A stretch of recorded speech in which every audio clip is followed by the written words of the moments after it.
My name is Martin Rosen. I'm the writer, producer, director of Watership Down. And I'm Terry Rawlings. I was the editor and the sound editor for the picture. Everything exists. That nothing was made up. Nuthanger Farm exists. The Down exists. The roads, the pub. Everything is real. That's how Watership Down looked then, and that's how Watership Down looks now. That part of the country hasn't really changed. How could a book about rabbits intrigue one to the degree in which it did? It was just entrancing. I just never read anything quite like this. The book was given to me by a production manager called Tom Pevsner. We were on location in India, and he was toting this book around about rabbits. He insisted that I read it, and I did, and was absolutely taken by it. And on my return to London, I arranged to meet with Richard Adams, the author, and told him of my interest in making a feature film of it. And he was interested about it, but clearly he didn't write it to be made into a film. He wrote it, actually, at the insistence of his two daughters, because he used to tell these made-up tales of rabbits as they went to Stratford-on-Avon to go to various Shakespeare productions. And he just invented this out of whole cloth. And the book became a huge bestseller. And they came out with 2 editions. They couldn't figure out whether it was a children's book or an adult book. I rather thought, because it was on the bestseller list and it was a huge phenomenon, that led me to believe that, well, it has such a broad base of interest, I would be able to get the financing. Not true. It was extremely difficult. Nobody wanted to touch it. They couldn't figure out what the market was. Of course, I had no idea how to make this film. It was just no conception of anything. I suspect I always had that, the fact that I do an animation in the back of my head, but I did want to explore everything else. I talked to people at the Royal Ballet at one point, and because they do wonderfully costume things, and getting idea. I talked about puppets, and ultimately it came down to what would be considered classic animation. I had originally hired another director, and I had to show what we had after a year's worth of work to my group of investors in London. They asked me, what did I think of it? And I had to say that it wasn't the picture that I thought I was making. And they asked, what did I suggest? And I said, well, I think you have to either dump it or start all over again. And one of the principals asked me if I still had the same idea about the film that I had originally. I said, yeah, that's exactly what I want to do. I want to keep very close to the book. And he suggested that perhaps I should direct it. Well, I had never directed an animated feature. I had never directed a feature. I had never directed. But this was their thought, and I said, sure, I'll try to do it. Terry was a sound editor on Women in Love when we first met. I loved his work with sound, and I couldn't see why he couldn't cut this as well. I mean, if I had the audacity to direct the film, certainly Terry could cut it. No, I never worked on an animation before, and it was an eye-opener, for one thing. It was the blind leading the blind. Yeah, Martin really gave me my first break on this, but he was very mean with the money. But we're still friends. We're still friends. I think, if anything, the fact that I was not an animation guy, I brought perhaps live-action filmmaking ideas to it, because I didn't know what couldn't be done or what could be done. I wasn't hemmed in by anything, and not infrequently my key people would throw up their hands and saying, well, you can't do that. Well, the interesting thing to me is, and I never knew these things happened because I was new to this as well, is that everything is done in a line test form, which is like a pencil drawing, basically, where you've got the background and the foreground, and you can see through everything. They're all just an outline of everything to get the idea of layouts for sequences. And the interesting thing is, you put this together like the storyboards that they've been shooting to, and once you've got it together as a piece, it doesn't always quite work. You know, it's either too slow, or you needed to have, you needed a different angle on things. And that's the thing that fascinated me. We talk to the animators and you say, well, this sequence, for instance, would be much better if he could get round this thing. Things are in his way, and when he's running across something. And they said to me, well, you just tell us where you want the trees to be, or do you want the house a little bit to the left?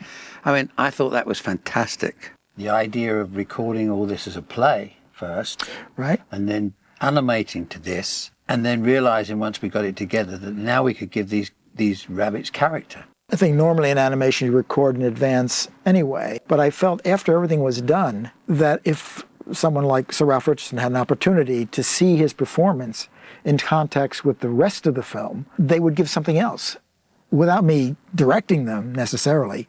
And they say, oh, that's what it's about. And they revoiced it, and not infrequently my key animators would see the revoicing and say, well, now I know what they're doing, and do something else. So it was sort of a matriculation of the character over the period of its construction. The voice artist was not the actor, but it was the animator that gave life to the character. The eyes were the index of expression, the whites in the eyes. Rabbits don't have whites of eyes. I mean, you just don't see them. The question I had was, do I put the whites of eyes so I get lots of expression, and do I make each character the equivalent of putting a funny hat on them so you could tell the difference between them?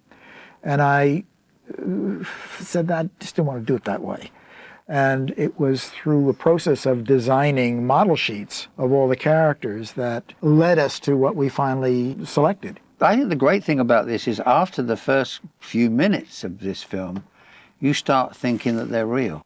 Terry did quite a bit of work, in fact, spent an overnight on Watership Down to record sound. I thought this film takes place in these downs, which are beautiful, that area of the country. And they'd obviously shot everything to match that situation. So I wanted to know what this area sounded like. We did find some fantastic noises there, general atmospheres of the place. And the great thing there is, that we got a train in this thing that goes by and cars. They had these roads there and record this stuff whooshing through, which was great for the picture. So it was nice. We'd be able to create all our own effects for it rather than going to buy them in places. And then the other thing was, once we finished the picture and got it all together, we needed to sort of Foley it. Now you're thinking to yourself, well, you can't really walk around for rabbits. So I got this idea of making these big trays up and having a table with one with sort of earth, one with dead leaves and some rabbit skin. And then we just do it with our fingers. We just walk around with the fingers and we rub the fur and stuff. And that's the way we did it. We did the whole thing by hand. My idea was to have more of a classical overall theme to it. And I contacted Malcolm Williamson, who was then the master of the Queens of Music, I think, which is the equivalent of the Poet Laureate. Yes. Very distinguished gentleman, Australian actually. And he got excited about doing the score for the picture. And we provided him with a moviola and cues, and over a period of nearly 8 months, And then, Terry was involved with this at the time. Yeah. And then. I went down to the studio that we were going to record in. Everybody was booked. Marcus Dodds was going to conduct. So everything was set. The mixers were organised. And then I get a phone call, and they said, it's for you. It's Martin Rosen. And I thought, oh, I wonder what he wants now. He's always fussing me about something. Anyway, he said, are you sitting down? So he said, I'm afraid to tell you that Malcolm Williamson has left the country and we have one piece of music. That's all he's written. He's got some sketches for a couple of other pieces, but that's it. And here we are, we've got the full symphony orchestra on a Monday, one piece of music to record, and a session booked for a week. And we had 2 arrangers. So they were wonderful. They worked on these 2 sketches that were, so we could record at least the 3 pieces. But then we either had to stop, close down, and obviously it was going to cost the production company a hell of a lot of money. It was just really one of those things produces dread, but happen all too often. But the next night, I got a call from a sort of a casual friend called Jeff Wayne, who I'd known, who was doing War with the Worlds. War of the Worlds. And he said, I want your orchestra. And I said, you've got it. And you went... Thank you, Jeff Wayne. Terry asked me to meet with this woman, Angela Morley. I was as persuasive as I could be, based on Terry's opinion of her And she work. was very nervous. She was very nervous. Yeah. And I was let's start working immediately. And she ended up by saying no. She didn't really want to do it. She didn't feel. So we kept after it. And Convinced her. ultimately, well, I think it was more you, Terry, than it was me. But the amazing thing was that she had the pieces that he'd written, Malcolm Williamson, which was I think the first piece for the film and one other or something like that, and some sketches. So she had that to work from. But this was like 5 minutes of music for a 90-minute film. And she then developed the whole score in 2 weeks, and we recorded it. It was just an amazing feat. She hadn't worked for a long time for Choice. And when she came up on the podium to conduct, everyone just applauded. They all applauded. Because she was such a long time. No, it was great. And she did just a superb score. It was one of the real pleasures of the filmmaking process. Bright Eyes wasn't a modern piece for the film. It was very much integrated into the score. And Angela did the arrangement for it. Mike then did an updated version of it, and CBS then decided to put it out as a single with another cue from the film called Kiha's Theme. And it was an amazing success story. Sort of 9 or 10 weeks, number one. Not at first. No, oh no, you did a lot for that. CBS did not feel it had potential. And Artie Garfunkel didn't like the song very much.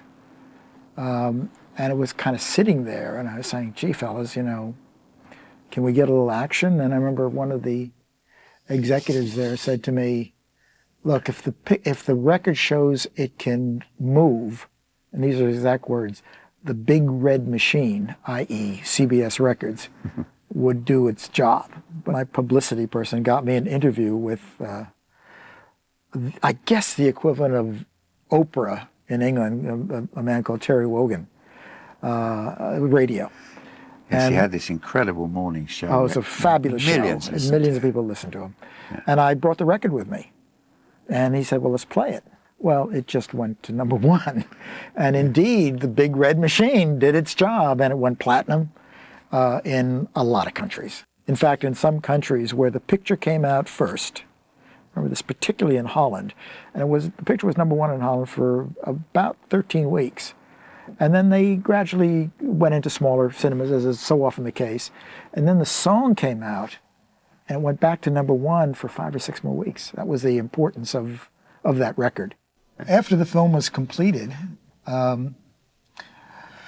it was an independent film, independently financed. We had no connection with any studio or any distributor. So the next job that I had as a producer was securing distribution. I thought, well, here we are in the UK, where the book was so powerful, so important.